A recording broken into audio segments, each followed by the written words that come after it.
और अब आपको बताएं कि चांद पर तहकीकात के सिलसिले में एक और अहम संग मील अबूर कर लिया गया।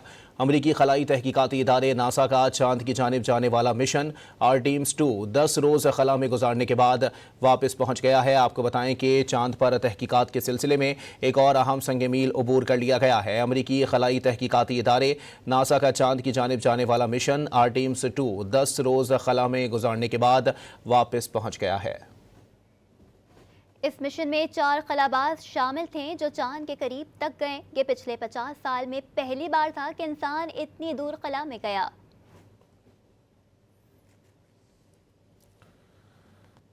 और अब आपको बताएं कि चांद पर तहकीकात के सिलसिले में एक और अहम संग मील अबूर कर लिया गया।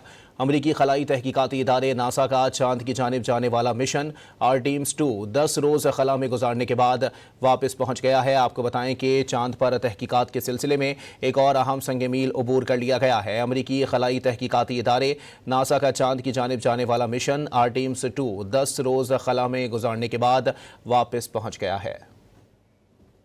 इस मिशन में 4 खलाबाज शामिल थे जो चांद के करीब तक गए। ये पिछले 50 साल में पहली बार था कि इंसान इतनी दूर खला में गया।